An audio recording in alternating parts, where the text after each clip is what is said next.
Welcome to Missed Opportunities for Good, the podcast where we open up the space to have conversations about trends and campaigns at the intersection of marketing, advertising, and impact. Hi, I'm Ellana Ficalora. Hey, I'm Steph Belsky. We're social impact strategists, colleagues, and friends who are on a mission to revolutionize the industry we love. Today, there's a lot of virtue signaling, greenwashing, cause washing, or companies saying nothing out of fear of getting it wrong. Whether it's a moment or a movement, it still has to be real. It has to be authentic and aligned with the brand, not just performative. It's about the action being taken that goes along with the messaging. So, we're here to highlight who's doing it well, what could be better, and how companies can stop leaving money and the potential for real social change on the table. Our guest today on Creative Conversations shares my name, sort of. Today we have Ellana Sloan. First of all, we're so stoked to have you on. Yay! Thank you so much for having me. Love a fellow tree lover. Yes. You know, you know. So to kick it off, we'd love to know your why. Why do you do what you do without literally telling us what you do? Ooh. I mean, I feel like I'm the type of person that's like, how do I tell this story in a way that's like not from the beginning? But to give a really quick recap from the beginning, when I was in school at American University, I had gone to Copenhagen for my study abroad program. I had no intention of going there. I hadn't heard much about it other than the research reports that said it was the happiest place in the world, but there wasn't a particular thing that drew me there. And I had a random, person I met one time in the career space say like, I think your skill set and your passions, I have really used my ethos of being a fourth generation vegetarian and now vegan to like really guide everything that's kind of been my identity. But she was like, you care a lot about school. You should go to do a program that really prioritizes education. And I went there. I lived with a host family. It has continued to be the most integral transition in my life. But it was January 2017, which was obviously a particularly tense time. And it was the first time that they were launching a women's march, which was the first opportunity to really even be in such a community space with so many different people of so many different backgrounds and ages and passions. And at the very end, there was this incredible speaker who basically coined or was talking about the term of intersectional environmentalism. Like you can't have this conversation about climate justice without women's justice and political justice, social justice, et cetera. And that just really stuck with me. I was like, this is my guiding ethos. I really feel, especially as someone who knew that they wanted to work in the communication space and do something for a force of good, it felt like, why not think about things from the lens of like not just being here and showing up and helping solve some type of problem, but really thinking about the interconnectedness of all of our systems and how we can really show up in ways that really push the narrative and also lean into the importance of regenerative branding. And so for me, it was part that, which is like, how do we always push ourselves to be thinking about the interconnectedness of everything? Because that's just what rabbit holes become. And then it's the why, you hear the like, you got to ask why 6,000 times. And like, I'll never not have, and everyone's like, does anyone have a question? And I would never be ashamed to ask a question, but just being the casually nosy, socially curious person that I am, thinking about life as an anthropological study is truly the why behind. Because at the end of the day, it's like, we're just people. We're just people that sit in places, that work for things, and we all just support each other in this circle in its like most simplistic form. So getting to know the human and thinking about how that human connects to that human is really what guides the why and has, led me to where I am today. Love that so much.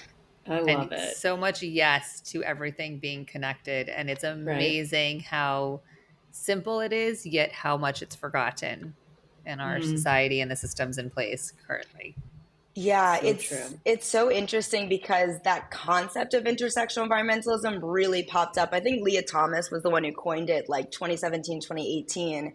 And I often do things for Earth Day. And so that year I had written about the interconnectedness of everything and sort of the history and the origins of the fact that it was even founded by Indigenous people. And I had written this thought piece at the agency that I worked for at the time. And, even the president and president-to-be were talking about the interconnectedness of issues. Like we were seeing these words reach the mainstream in like really exciting ways for the first time, but there were still a lot of, ooh, is this dicey? Can we really say this word? And what does it really mean if we start to dig into the dot connectors? And I feel like that's kind of been a guiding theme from then onwards, I guess basically since day one. People like to say that they're interested in that or they want to move the needle on things, but then, I don't know, people also get very siloed and don't like to think of themselves in multiple facets. So yeah, very important, but it's also been pretty contentious. So well said. Well, let's now actually share what it is that you really do. So Ellana Sloan is an analyst turned strategist with a passion for pushing brands to be a force for good. Snaps, snaps, snaps. She's proudly a fourth generation vegetarian, as mentioned, now turned vegan, who channels her crunchy granola energy into identifying ways to elevate intersectional issues. With over 7 years of in house agency experience, she's currently working as an associate strategy director at The Community, an agency defined by its culturally honest creativity, embedded multicultural perspectives into everything from brand messaging to activations. I cannot wait to get into this. This is going to be so much fun. Welcome. All right. The first question we always ask our guest is, what first drew you to impact? And I know you sort of alluded to it in terms of your diet and all that, but can you expand on that a little bit more? Yeah, I mean, being a fourth generation vegetarian in a very red part of Florida, like there were literally no other people in our sphere that even were vegetarians for at least 10 years. And actually, my best childhood friend, I've got the date in my calendar, it was a couple weeks ago. It's like, oh, what was the best day of your life? It's when my best friend decided that she too wanted to be plant-based because she had seen enough documentaries to just make that decision too. And I was like, finally, there's someone else I can unify myself. And it was interesting because that sort of flip of the embarrassment or shy away from versus embracing and letting it then be a guiding force was something I was always navigating. And I'm not super religious to this day, but there's a theme that you have when you have your bat mitzvah, and mine was about the importance of caring for the environment and in turn, whatever thing or future energy or spirit will then care for you. And so just even knowing my name entry, my birthday, and being a Taurus aligned with the groundingness of nature. I was meeting the one person who felt moved by the fact to become plant-based. I was going to vegetarian conventions with my grandfather and my mom. And he was also a chiropractor and a nutritionist. And so we were starting to piece together like all of the different, when your stomach hurts, it might be physical, it might be emotional, it might be mental. And I think those little seeds at the beginning were so critical for me, especially as someone who just didn't know anything else. And so as I went through school, the classic framing was always like, oh, you've never had a burger, or, we're going to like trick you or something. And I just remember it being a really like nasty reaction. And so therefore I really wanted to flip that narrative. And a lot of my plant-based behaviors originated from health. My great-grandparents would host vegetarian parties in the neighborhood so that families understood it's not just eating Oreos and ramen, like there's a real way to do it. But I just then started to realize that it's more than just health. It's like there's the environmental impact, and then it just started to kind of explore different avenues. And so, I mean, I know I told this story at the beginning, but once I had started to do research into intersectional environmentalism and those interconnected issues, first it was from the lens of safety and thinking about how when there are really negative environmental impacts, women having to get water and running the risk of their own safety because now they have to walk, 5 steps further or a mile further. It just continued to open my worldview, especially now then being in DC and then living abroad in a space that so naturally made the decision to just be good. Their entire system of operating, the way that they design everything is not to be philanthropic or to pat themselves on the back. It just makes sense. And I really admire the way that they've kind of approached their own life. And so, it was a mix of vegetarianism turned veganism. Copenhagen and their really intentional approach to design, and then just starting to really become the stubborn Taurus in me that refused to see my diet as a negative and just find ways to really push that narrative, knowing that at the end of the day, I wanted to be able to move it from the lens of brands, knowing that I know we've cited the trust barometer in the past, but the thing that was always preached to me, it was the Bible you learned in school, was people are losing trust in all aspects of the world, especially the organizations designed to uplift them. And whether it's the systemic racism and the Tuskegee experiment and working on healthcare clients in a time that was like 2020, or just the sheer fact that those organizations, those healthcare systems, like everything felt as though it was designed not to support the individual. Therefore, how do we push brands, even that 1 inch that hopefully becomes a mile, to be able to show them that there is action in their voice, there's action in identity, and that even if you're not putting your CSR program front and center, because even that conference, we could totally talk about that, but that has kind of like no longer is this side thing, or no longer don't put it as the front page of your website because it's performative. Right. But I just think that helping people understand that we should be doing things in a selfless manner, because at the end of the day, we're all people. It just became a real, we're all connected. Driving force for me. And we're all connected. All comes back full circle. Exactly. Totally. Tie a bow on that. But it's so cool when you hear stories like that, where, you know, that became your ethos from such a young age. And I mean, I think also hearing I know we've already said it like 5 times, but 4th generation vegetarian is pretty epic. I don't think I've literally heard anybody say that ever. I'm still stuck on that, if I'm being perfectly honest. I'm like, wow, somebody's that's awesome. Out there who's 4th gen, 5th gen, please find me. Because that's just what a cool fun fact. But also it truly becomes who your family is over time, right? It's so ingrained in you, and it's hard not to see the greater world from that lens when it is such a big part of you, especially in a place where it is a difference for the people that you're around, but turning that difference into a superpower and using it as your shining light, I think is really cool. Which leads me to, and I think we maybe know the answer to this based on what we've said so far. Oh, no, I'm there's no hidden agenda. No, I can't hide anything. It's again, it's your essence, Ellana. It's like, it so literally it's is going to come through in everything you do. Yeah. I was going to ask you what issue area you're most passionate about, or more than one. I imagine an intersectional environmentalism is the overarching theme, but maybe it's not. So feel free to enlighten us. Yeah. I mean, I definitely think you are correct.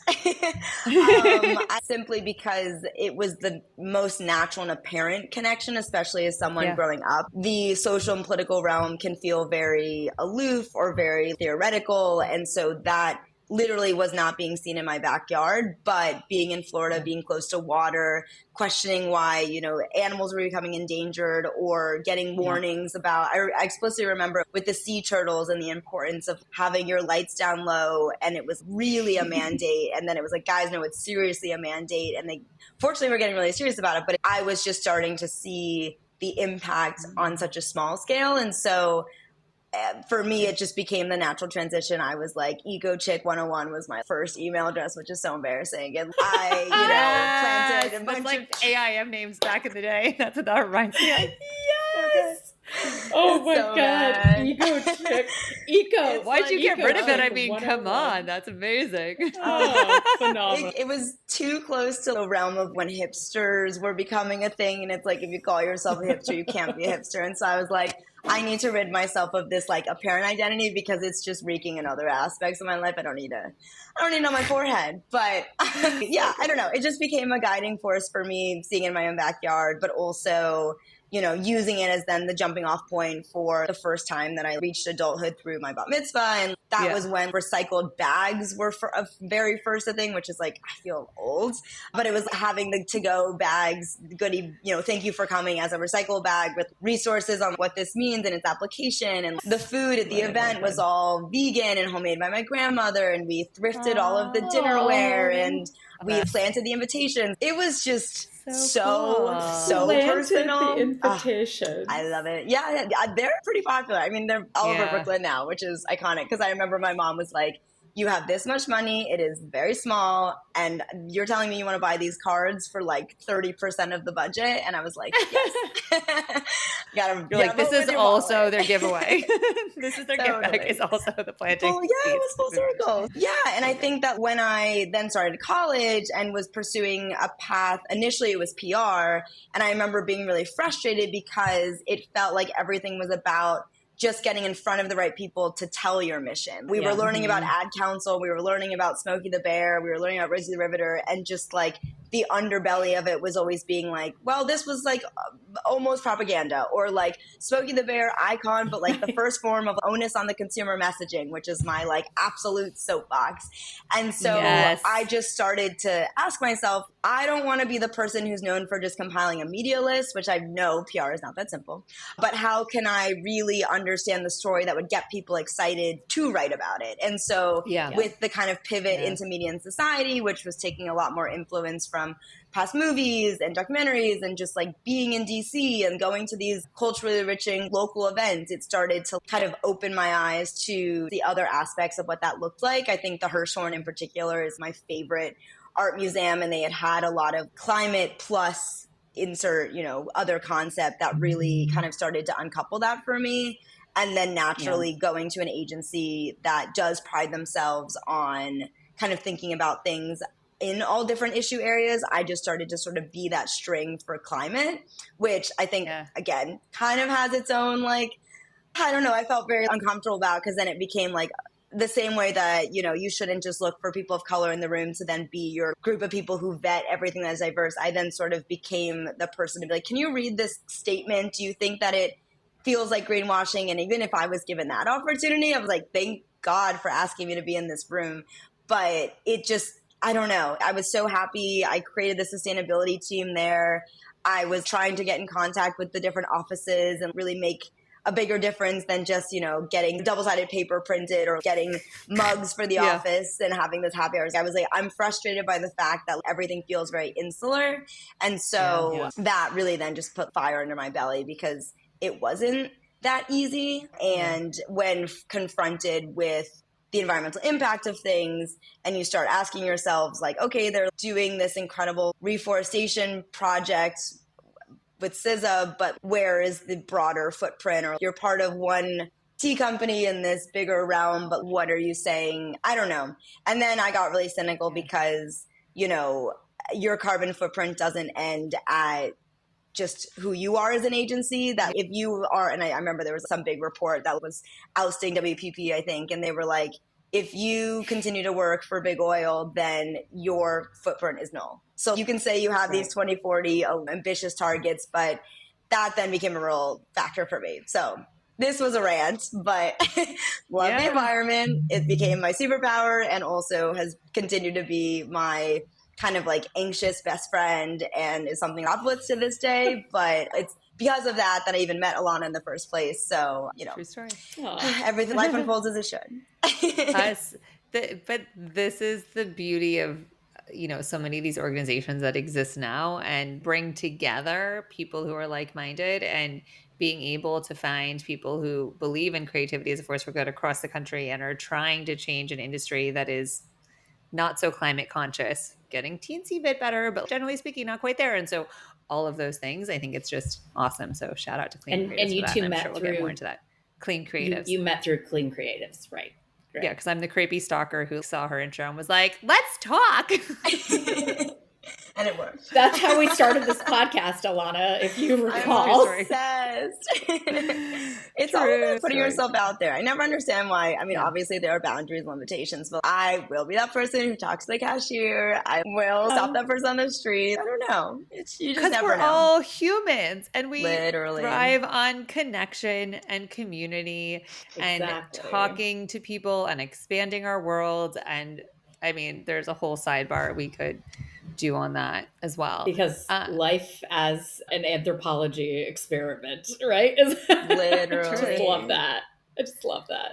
Okay, so Ellana, aside from your bat mitzvah as a whole, it sounds like you've done a lot of incredible, impactful work over the years. And so if you would share an impactful project that you've worked on that you are really proud of, we would love to hear it.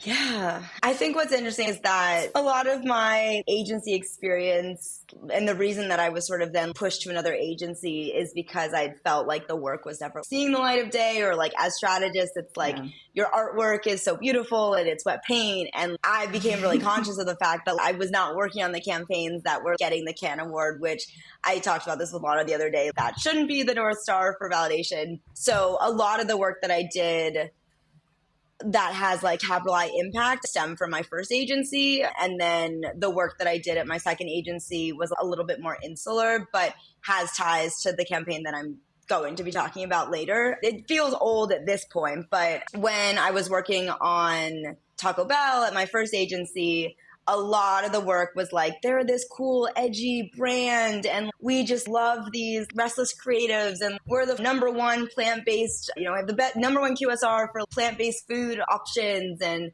look Wait, at our... really? Yeah, I think, like I said, this was like 20... Fascinating. 2018 to 2021. Wow. But yeah, I mean, especially QSR. I think there's the Whopper, but I think the evolution of even their veg mode, they were sort of like the first of the first. And now there's, been a wider spread. But we had pitched a lot of ideas that kind of stemmed around the environment, but we were really struggling because at the same time we worked for the corporation versus the franchises. And so what we really had opportunity to move the needle on was very rarely at the level of like granular, shop in Arizona. And so we then sort of had this challenge, and we were given a white space brief. That was literally what it was called. And it was, if we could do anything, what could we possibly do? And we pitched this concept that basically was like Shark Tank inspired, called the Ambition Accelerator, which is essentially the fact that they already have these incredible scholars, the Liv Moss Scholarship, that was one of the first that like a lot of people would turn to for unconventional things. They weren't necessarily going to have the traditional four-year college, or they'd started this side hustle in their backyard because they hated their chemistry class. There was a lot of exciting stories that were just being unearthed about these individuals, but the scholarship is finite. And so how could we really extend that? This was also like 2020, 2021, where, a lot of the conversation was then, COVID is stunting economic freedom and access to things beyond. And so if you're not in an incredible position, you likely won't be able to continue your education or get the funding to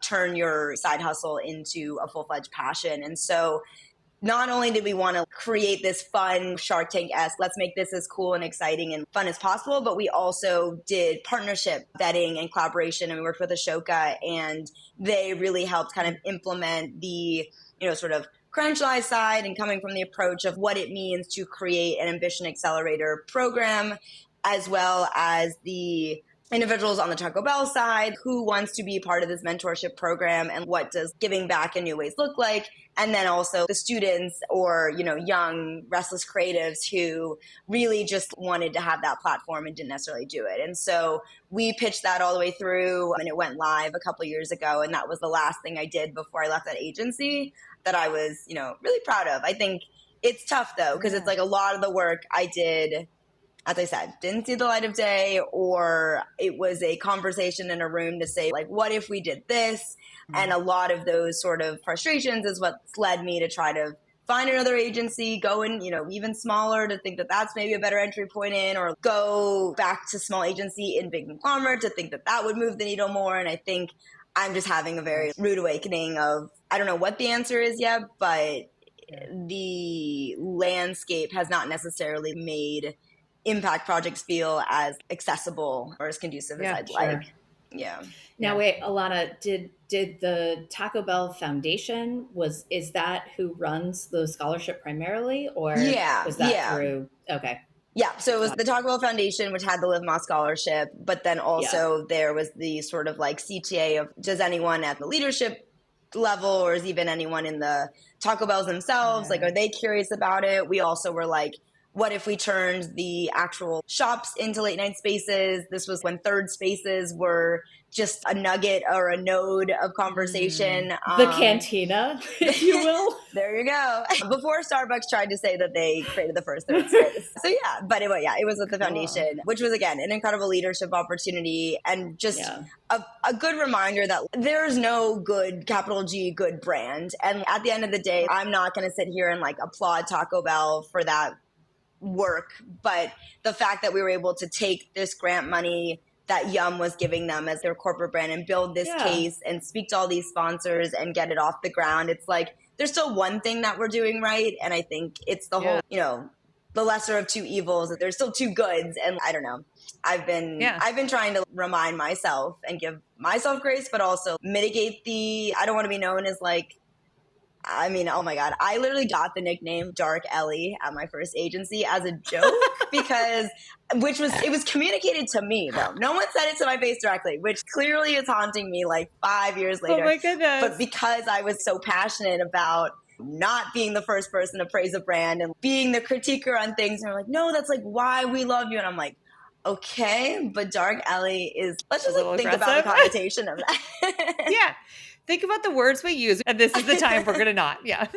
But also so great for them to have a person who can be the devil's advocate and be the gut check on those things, because otherwise we get so much of this work that we talk about, right, that should have had you in the room. So we're going to flip the script on that and say, terrible name, but also they were winning at life by having you there to be that extra critique, because there's this culture now too. People are scared to speak up or say anything, even if they may think that. I love that. I was just going to go back for a minute to, we don't want to applaud because it might feel performative or whatever, but also there are people who got more opportunities as a result of that funding, right? So I think that's also important that it felt a little performative, perhaps, and some corporate giving is, right? Mm-hmm. And so it's also like, how can we celebrate the fact that, yes, as a result of this stunt of Shark Tank or whatever, that there were more opportunities, and that, folks who might have taken a non-traditional path are being supported in a real way.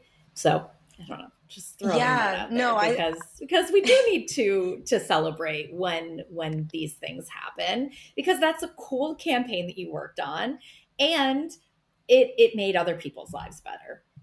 Yeah, that's such a good framing. And I think that's something I was going to say after Ellana is, yes, being the person in the room that is challenging is awesome. But as I've grown in my career, I've obviously been really humbled, and that's really helped me out. You should obviously be the flag raiser, but we're also the cheerleaders. So if we're coming into this space and it's like, okay, maybe this 75-year-old plastic company isn't going to change the world, because that was an interesting project, but maybe there's a way in where we're rethinking what the container is and what fun looks like in the form of, like, it was getting really meta, but there are definitely different ways that I've felt better in creative rooms as well, because no one wants to get into a room and be told no, or, this is a doom and gloom brief, good luck. And so I think that's been a really good goal that I've been trying to set, and also just like kind of, again, knocking down the walls of like, okay, not every brand has $500,000 to donate, or like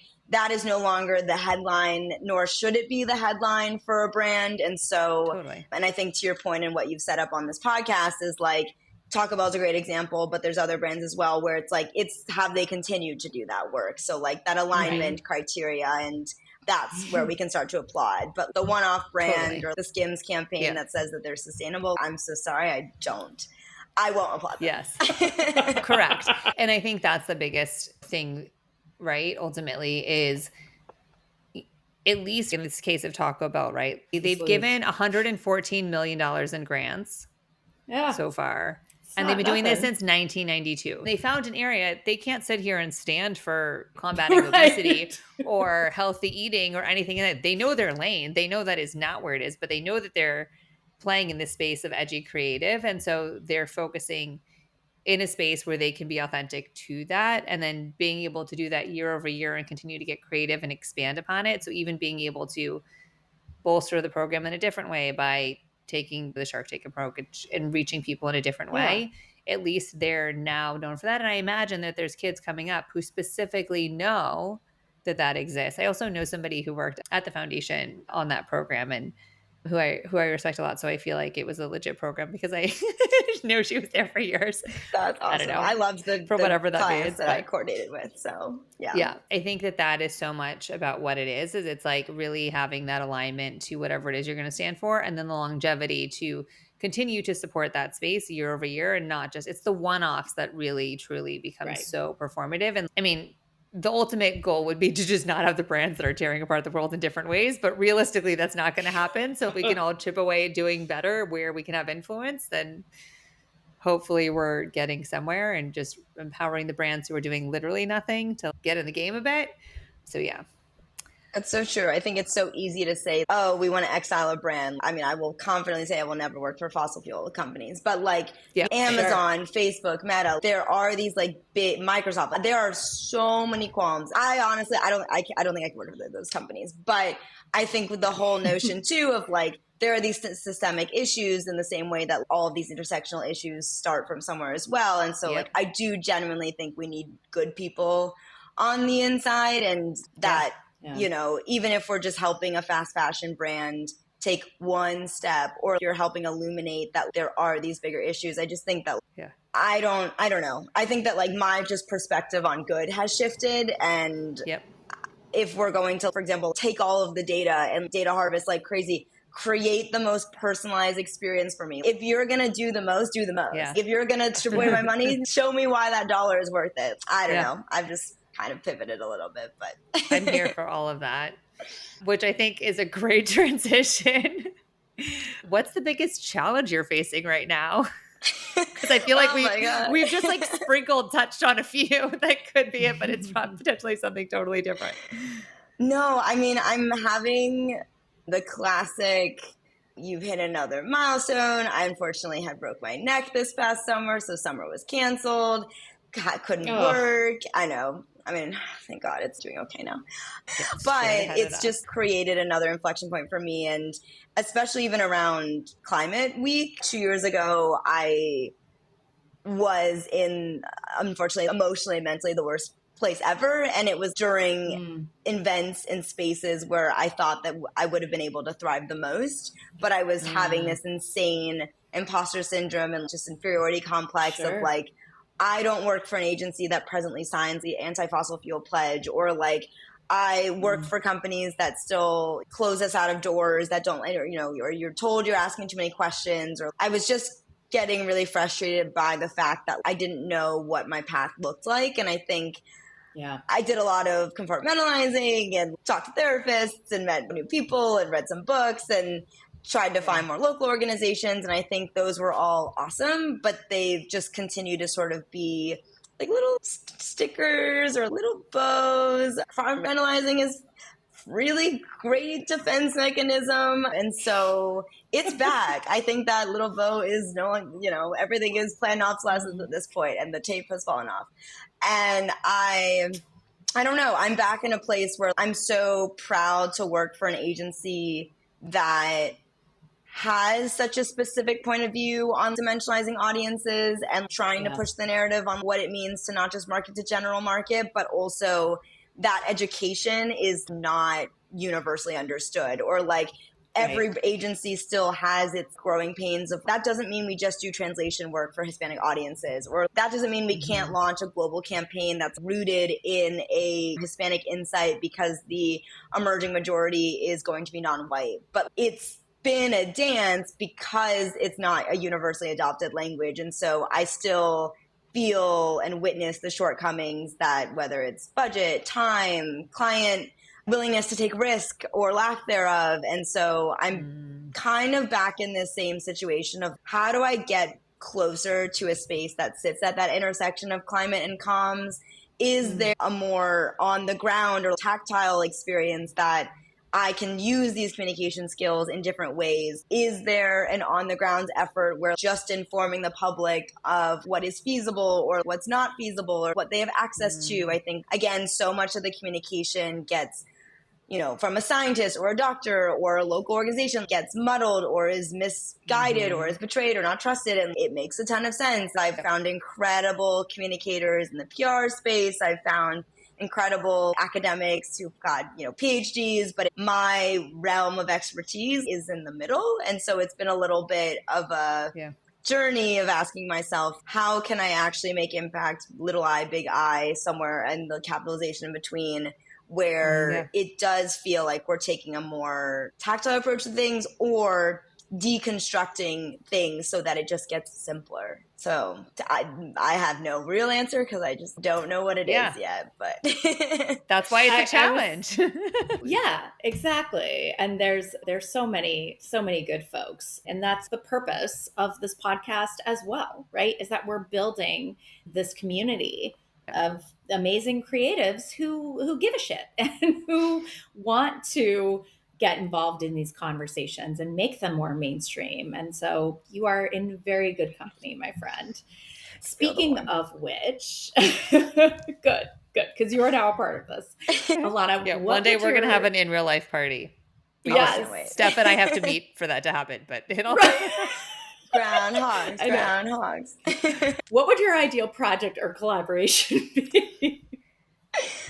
Ooh, I mean, I think it's really something that puts intersectional environmentalism at the forefront without being this jargon-ridden thing.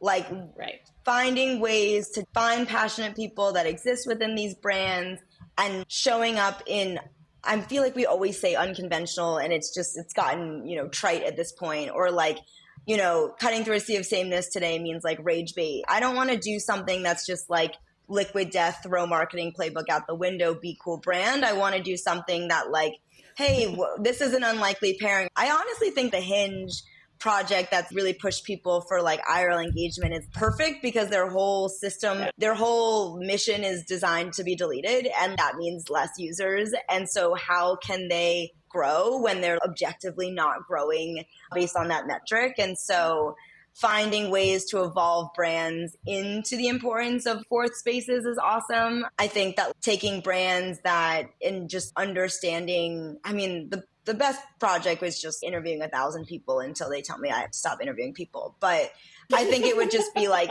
I'm sure there's a facet of some random corner of some office that's not used. And it's like, okay, insert brand here. What do you want to do with it? I think we so often get briefs that are really rigid and say, we want to break through in culture. We want to reach the youth. The budget is like $75K, or it's pie in the sky, pitch whatever you want. And then like that maybe only sticks in an email inbox. So collaboration, I think I'm not picky. I think mentally the space that I'd love to work for is the opportunity to do something that feels so unconventional or counter to a brand's essence that very much helps align or support an intersectional issue. And if it also includes climate, then like cherry on top. Love that. Love it. We're going to call this in for you, first of all, these opportunities to come to fruition for you. Yes, thank absolutely. you so much.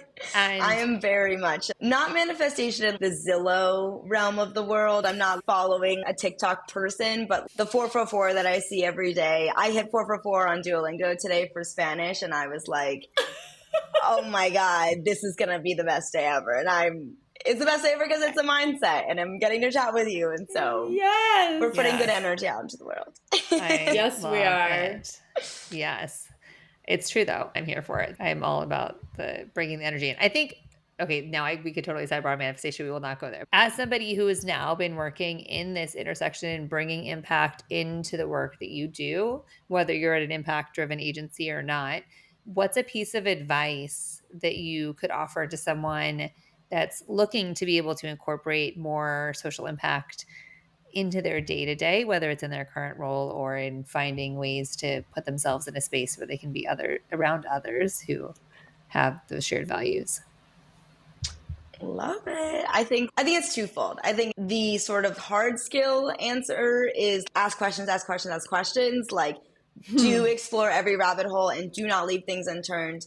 But get to a point where you get something interesting. Don't just get to a room to show your work and have the 100 pages of work, but continue to ask yourself and not take almost anything at face value. I know we're told to trust what your partner says and what your friends say and don't let your anxieties convince you otherwise. Sure, put that into your personal life. But if I'm reading this article about this brand and how they're showing up, I would then want to understand, why are they choosing to share this right now? Or how was this report crafted? So if the report is saying, what is the 48% that does this, then what's the 52% that didn't say that? And I think getting smarter about challenging, not in an aggressive way, but challenging data and not letting AI and the simplification of things be a crutch for unique insights is exactly where I think we should be playing in. Because if you're telling me that my job can be solved by a robot, then why am I here? And I think the cultural integrity, a cool idea can come from anywhere, but the narrative to set it up,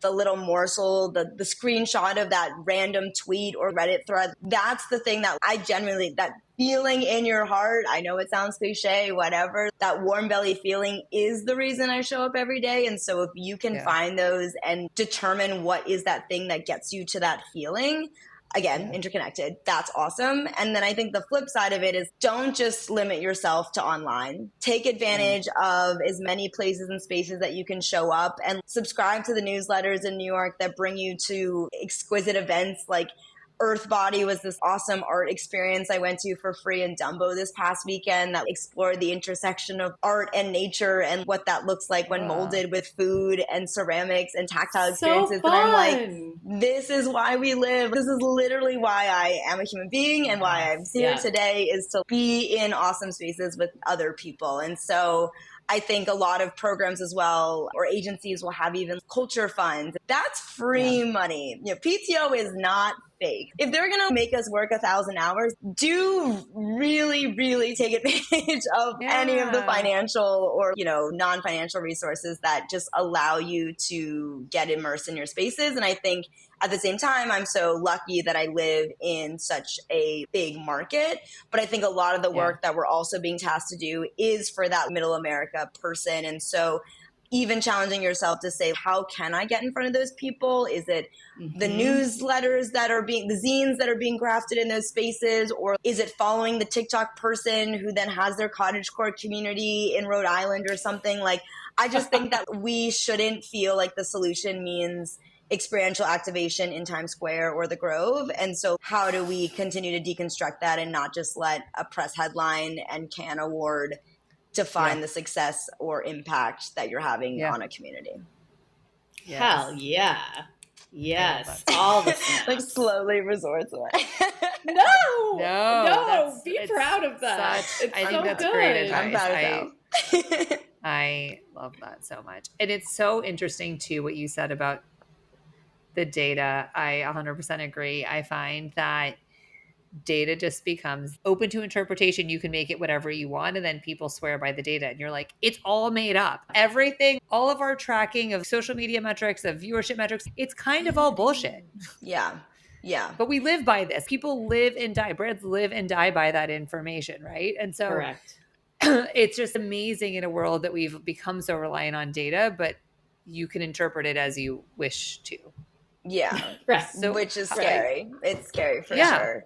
And I think, 100%. honestly, the trauma has blinded as to where I had this conversation with what creative director and in what space. But we were basically told, we'll come up with the idea, you'll find the data point to support it. And it's like that backwards thinking. I've worked nearly 8 years to find the value of strategy, starting from the analyst perspective, who would get that data point for you, to flipping it and being like the creative interpretation of that data point. And, you know, that's an oversimplification, but it really frustrated me when they came back from Cannes and they were like, it's data, data, data. That's the way we're going to go about this. And then the next year it was like emotional storytelling, emotional storytelling, emotional storytelling. It's all about the human heart. And now it's like, I don't know. I didn't hear anything come out of Cannes this year that blew me away. And maybe I need to add skeptic check myself, but it still just feels like we're trying to lean back into the importance of human-centric work, which yes, we are all humans. Sure. We all need to connect on that level, but that shouldn't come at the absence of a stat, a study, a quote, a literal physical event in your space. People have jobs because they're supposed to contribute in some way. So if we respect the system, yes, we can crash the system. But if we respect the system and we make those beautiful partnerships, then life and our jobs will be easier. Yeah. Until we burn it all down and become until we burn So we throw everything out the window. And that's good too. I have to say though, Ellana, hearing you talk about strategy, you're warming our strategist hearts. But it is that moment of, oh, there it is. Now I can connect these dots. Now I can tell a really compelling story. And that's what makes this work, right? Mm-hmm. And so I love what you're saying about how the robots can't find that nugget. They can't get into the psyche the way that humans can. So anyway, it's a lovely reminder that what we do is important and it does have meaning and we can find that meaning again. And fuck the robots. Yeah, I really appreciate it because I feel like we're being tasked with tech integration and how we are leveraging AI in all of our big ideas. But one of the recent New Biz pitches that I worked on that I was like, I got that feeling was in the context of the food delivery space. And as we were doing all of our research, we were asking people what are their ordering habits and why would you why would you not choose to get something? And we kept getting this theme of, oh, I get the same thing. It's convenient. It comes to my door. It's the sad salad, but at least I didn't get to go to the grocery store and time poverty exists. And it's like, okay, but then why is that making you feel so depressed? Why has automation become the antithesis of imagination? And so we had really taken this concept of tech's not the enemy, but there's a glaring issue. And I think even Polaroid did a recent campaign around it too. That's like, let's not make tech the culprit, but let's not lose the human emotion that got us here in the first place. Food is objectively, and the sharing of food is one of the most intimate and emotionally rooted things. I'm not saying that Ghost Kitchen on that food platform isn't, the solution, but if we can find ways to bring empathy back into a space that and essentially was riddled by apathy, that's awesome. That's so fun. And so I'm not saying, I mean, I do hate tech. Plan obsolescence is my biggest gripe right up there. It's own something consumer and plan obsolescence but I just think that there are ways that we can think about it's like cohabitants or like tech exists obviously, but how do we still make sure that we do get to the human centricity of it all? And that language of empathy, apathy, I was like, I literally screamed because also, oh my God, my favorite concept is this idea that I've yet to coin. So if anyone can come up with a better way of describing it for me, it's called, the way that I basically described it is shared joy, which is too flat and it's not exactly getting where I'm at, but there's no better feeling than watching the person enjoy the concert that you brought them to together. Or it actually happened when I was rock climbing. It's this crazy thing where it's a stranger and you're watching them get to the top and they're happy because they found that route, but you're a proud mom on the bottom. And it's like, how can we find more ways to celebrate that unspoken, empathetic joy that exists amongst people?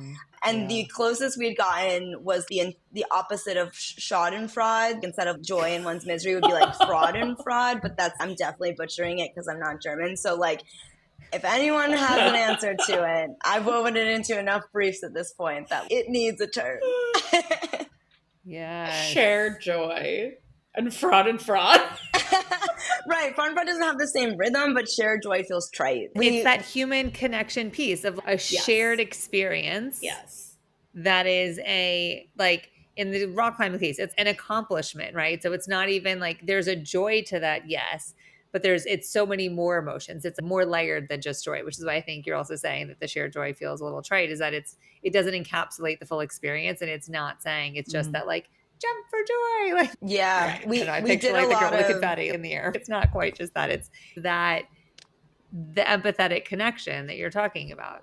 Yeah. And that spectrum of emotion. Everything is nuanced. Everything is dimension and depth. We had been doing research for Mother's Day around this, and we're like, it's not quite shared joy, but it's the mother who is crying crying because she's happy to be in this space witnessing something with her child, but also is the tears are also present because she's got no sleep in her, but that doesn't mean it's not finite. There's been a lot of campaigns that were like, Totally. celebrate the mom who locks herself in the bathroom because you deserve it, or celebrate the mom who shows up with 17 arms at soccer practice. It's like, no, there's something that exists in the middle that's fluid and positive and negative, and that joy is important and like uncoined as well. So another campaign waiting to happen.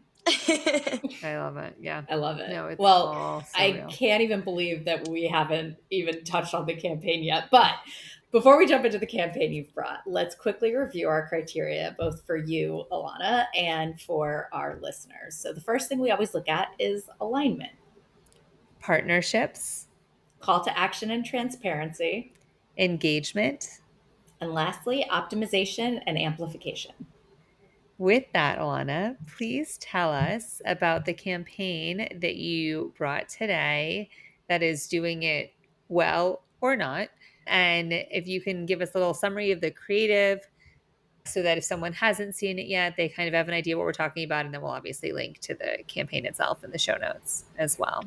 Awesome. Yeah. This was hard. I literally was late night emailing with Ellana being like, have I forgotten what it means to find a social impact campaign? It's not just the brand that's promoting the circular economy that puts out a cool campaign, but also where is the depth if they're not putting their money where their mouth is, and everyone's afraid to show up. And we were talking about this yesterday too. You know, the cutting through the sea of sameness doesn't exist anymore unless you're causing rage online. And that's then distracting from the importance of why we can even make an impact with a brand. However, I was able to find just one that really did check a lot of the boxes that I was really happy. One that I almost felt uncomfortable to speak to because I wasn't the target audience, but then also kind of the reassurance that because I'm not the target audience, this is why we're able to have this conversation and why we should be talking about it because of the nuance and dimensionalization of the people featured in it. And so Ralph Lauren launched their second collection of Oak Bluffs was the name of the collection under Polo.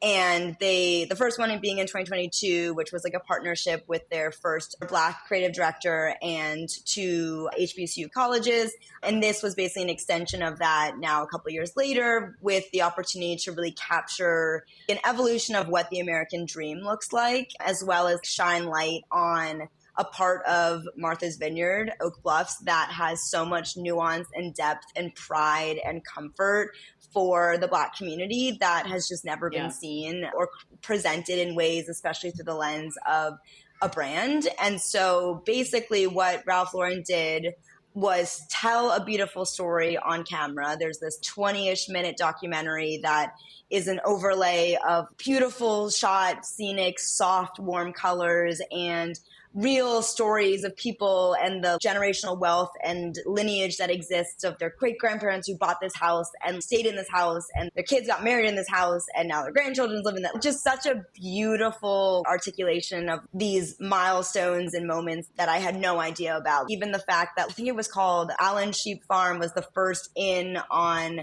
Oak Bluffs that welcomed people of color, and it was a place that they could stay. And so there was this sense of like, in literal safety that was a theme and motif throughout the entire documentary, but also was this beautiful collection that took inspiration directly from those and the styles of that time. And even before that time, there's a lot of patchwork and a lot of the fashion as well, which of course could be, you know, kind of even drawn back further when you think about how different patterns on quilts were guiding ways to freedom, but then also the linens and different kind of materials. That's like, these were things that people wore. It's not just for your fanciest day ever, but the linen that was crafted so you could go walk on the beach. And they also gave such a beautiful slice of life. I learned about this concept of 5 to 7s, which was when all of the families would just sit in their front yards and hang out between 5 p.m. and 7 p.m. And those types of moments are so cherished, whether or not it's my family sitting in this space or not. And even though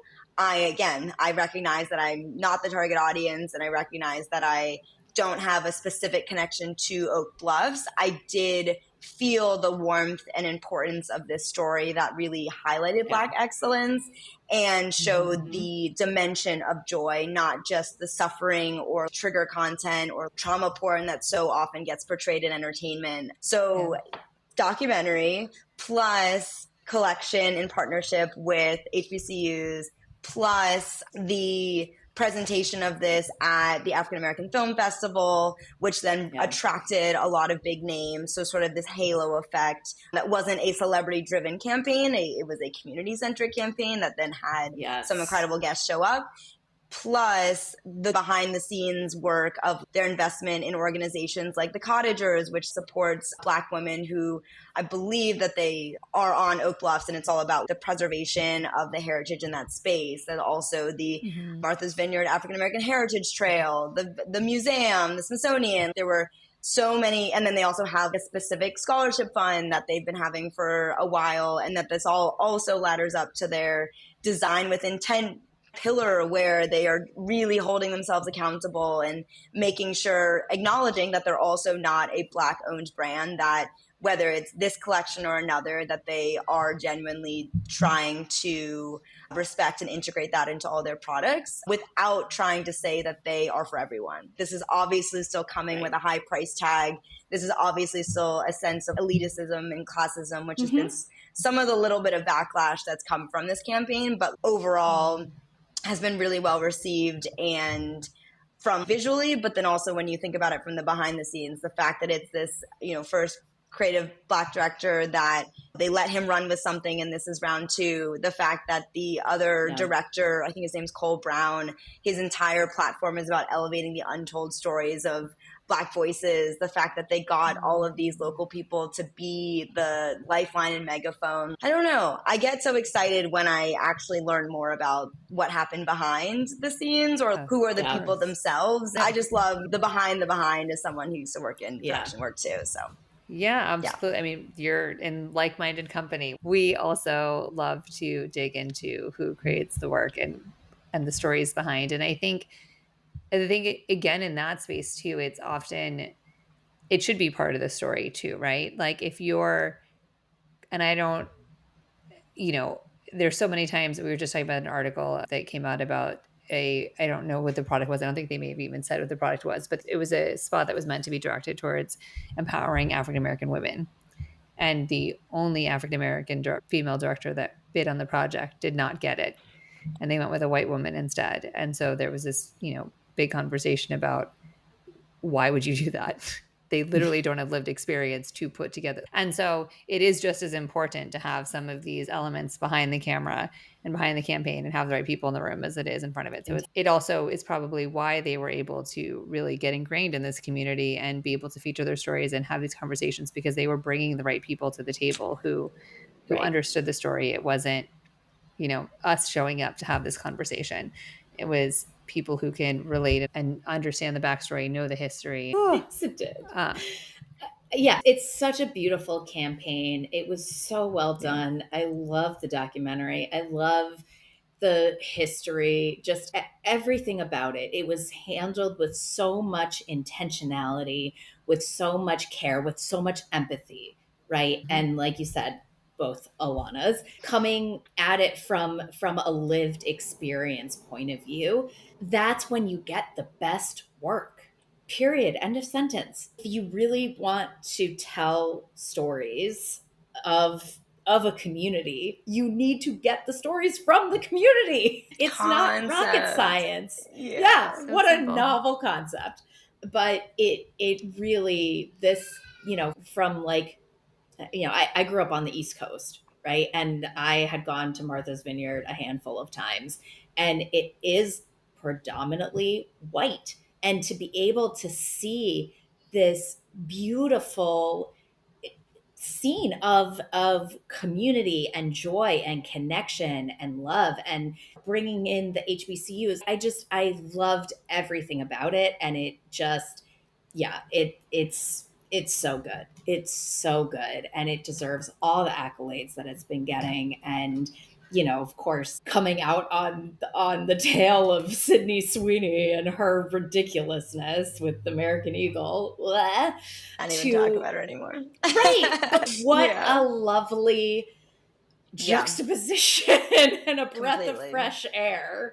You don't need to be, right? That you can have something that is beautiful and meaningful and authentic to their values, as a brand. It's not like it is coming out of left field and suddenly they're like, oh, by the way, we should do this. Yeah. It is part of who they are.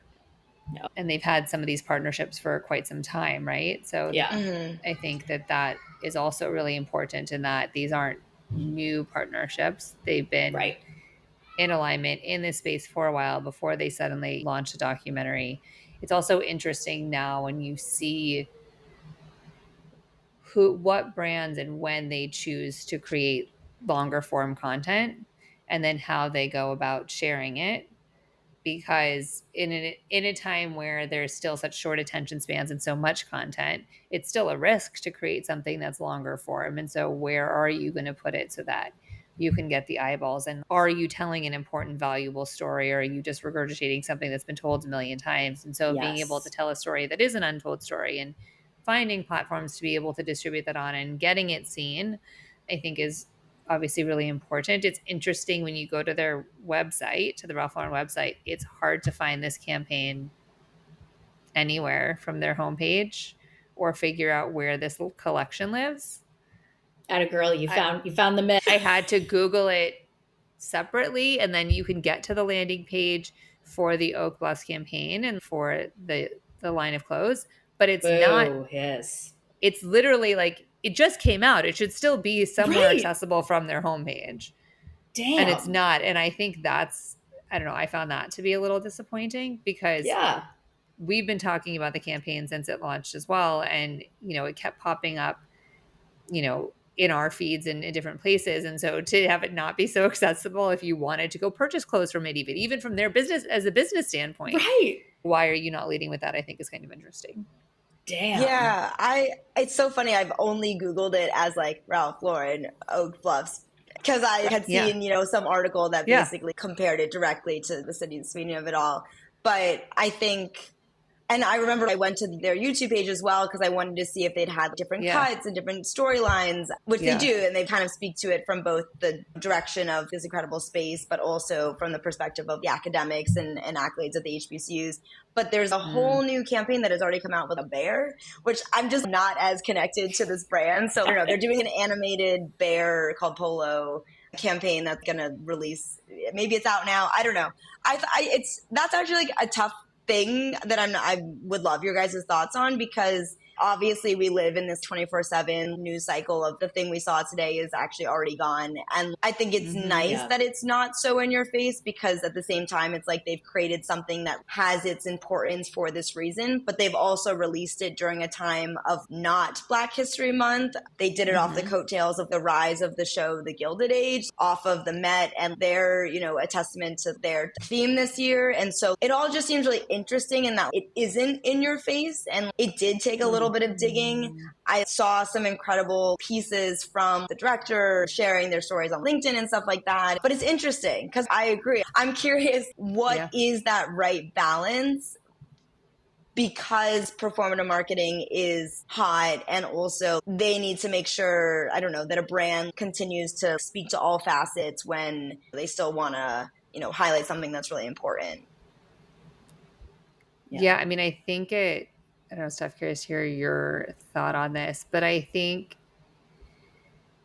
imagine it's, based on their content calendar, who knows what their original launch date was for the documentary, and if there's actual other reasons why some of the other campaigns had to launch when they did. They do have so many verticals of their clothing that they seem to kind of think of in a way as standalone parts of it, that I almost wonder if they're just fully separate teams and no one's actually thinking about cohesively how this looks once it all goes live. Also, it seems like, I'm just looking at this animated bear now, but unclear who the audience is for the animated bear portion of this. I'm pretty sure it's not my daughter, so I'm not sure where that's going. And maybe there is a time and place for that. It's, even since then there's the Ryder Cup. Before that, there was something else. And then they always don't they do the Olympic uniforms every year? And I feel like I just saw something else about another sport, maybe US Open was just before. So there you go. Or it was actually just after this. So it does look like they gave it 2 weeks before a new video was placed. But yeah, it's that news cycle and content cycle is so fast these days that you don't get the chance for something to live and breathe. And I guess, I don't know, maybe the theory behind creating more of your own content is at least you have new content to compete with the other new content, because even if you're not putting out new content, someone else will. But I think that's where, to your point, having multiple versions can help something live on. Okay, maybe not everyone's going to go watch this 20 minutes documentary. So how can you have those bite-sized moments that's going to continually keep it relevant and then forward people to go watch the longer form or to continue the conversation in different ways? Or are you activating on those college campuses now as soon as the school year's starting to bring this back to relevance again? Or is it, again, just one of those things where it's a one-off and then it lives and dies, or are we going to see it when Sundance or some other festivals, or is it just in the African American Film Festival? Where else can it play? So it's one of those things that's interesting to keep tabs on to see how it grows or doesn't. For sure. Yeah. I think you hit it all. I mean, it is definitely having its moment, and now we're all a lot more educated on this incredible community, on the impact that it's had, and yeah, to be continued, I guess. Yeah, I think it's interesting too, because obviously Ralph Lauren is not known necessarily, like at least mainstream, for their investment in Black communities. And like there have been a handful of cultural appropriation moments. This brand is not immune to criticism. And so this is an example of how they've started to change the narrative. But so it is not just a campaign, it's a correction. And obviously the language or rhetoric that they choose to share is not, going to be that everywhere. And there has been an interesting theme that's been in the headlines around, this is not a monolithic group of people. So I've been excited, or just very curious about the ways that it has kind of transcended in unique ways, mainly from the entertainment angle of this is a story that's been untold. And there was a quote in the documentary about a story cannot be passed by osmosis. It needs to be intentional. So what does that intention look like once it reaches its 2-week period, or once that film festival is over? And I think that documentary is beautiful, but how do they create that thread? I'm sure that there's huge answers, and someone's going to yell at me if they ever saw this, but it was 2022 when they did the first collection, and now it's 2025. Like, what did they really do in those 3 years, aside from maybe having these behind the scenes investments, which are awesome? Or like, can I hear more from like James, I think his name's James Jetter? What's the thought leadership that can put him more front and center? I didn't hear his name at the Met Gala, but how awesome would it have been to also hear and learn from a designer who is then also creating this collection? What if that could have been a moment for teeing things up? I'm just sort of curious on what's the ecosystem that exists outside of just cross-channel promotions without it feeling like it's just pushing things down other people's throats. I don't know. I don't have the answer to it at all. I think it's tough. But one thing I do love about it is that they're really not trying to tokenize this group. This is what happens when there's budget, when there's access, when there's mentorship. Not every brand can do this, but a brand with such huge budgets and prestige in the market can. So why not do it? But we said this at the beginning, so many projects don't see the light of day because of budget, or because no one wants to take the time to ask that question. And so, I don't know. I feel good, but I also leave feeling like slightly discomfort. And I think that's probably just also a reflection of where I am in my privilege in today's society, and also just being a marketer that's always has the brief brain on, which can be so annoying sometimes. I do agree, though, that I think there is an opportunity for more to make sure that it isn't performative, right? And that there could be other ways of engagement, and in so many who knows, right? We would really need to dig into the ethos behind this campaign. But I think if we were working with this team and there weren't other things, I'm sure that we could come up with a million more ways that we could amplify this message and continue this ongoing. I also just wanted to call it too. I know you were saying that you don't feel like you're the audience, but at the same time, I feel like we should all be the audience, because the other thing that's so important of these stories, and especially with the quote that you pulled out, is that if we're not all seeing this, then we also will continue to not know about this history and how important it is to share all types of stories and be exposed to all different cultures, people. I've never been to Martha's Vineyard one way or the other. So like any of this is new to me. But, being able to see people thriving in this community is so important. And again, back to that joy, it's a different type of joy, but this safety and love and respect for this place. And so I think the story is just as important to be shared on a wider scale, even outside the Ralph Lauren collection walls. And so I would hope that it does find ways to reach unsuspecting people, if you will, in sharing those stories, because the only way we shift perspective is through storytelling, really, right? And that's how we remember and share our values and all of that. So I think it's such a unique and great opportunity to do that. So hopefully it's getting those eyeballs. Thank you, Ellana, so much for joining us today. Where can we send folks to learn more about you and your work? Oh, you can always find me on LinkedIn, Ellana Sloan. I'll always drop at least one hot take article around Earth Day. And I also have a Wix site, so you can get to it from both ends, but I'll share the link with you. But yeah, I'm super accessible, and I'm always excited to pick brains and talk theory and existential climate crises. So yeah, I feel like the call goes both ways. So I love it. Yes. And we'll share all your links in the show notes as well. Awesome. For sure. Ellana, thank you so much for joining us today and for helping us shine a light and learn from those who are doing it well and reducing the missed opportunities for good.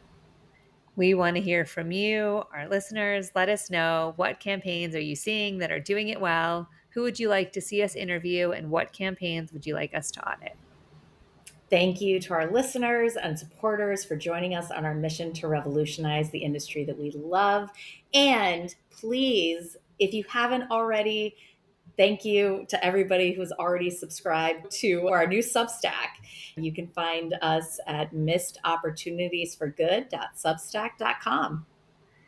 Missed Opportunities for Good is a production of Aligned for Impact and Love of Good.